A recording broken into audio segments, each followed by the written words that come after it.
Top 5 Fishing Accessories for Beginners. Number 1. Fishing Rod and Reel Combo. A good fishing rod and reel combo is essential for any angler, especially beginners. It is best to start with a basic combo that is easy to use and provides enough strength to handle the fish you are targeting. Number 2. Tackle Box. A tackle box is a container used for storing fishing gear and accessories. It is essential for keeping your gear organized and easy to access when needed. It is best to start with a small box and add more as you progress in your fishing skills. Number 3. Fishing Line. Fishing line is the thread-like material that connects the hook to the fishing rod.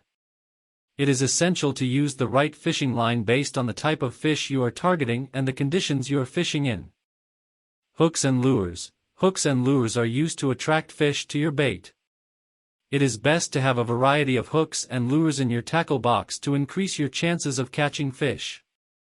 Pliers and scissors. Pliers and scissors are handy tools for cutting fishing line and removing hooks from fish. It is essential to have a pair of pliers and scissors in your tackle box to make fishing more convenient and safer. These are the top 5 fishing accessories for beginners that will help you get started with your fishing journey. Happy fishing!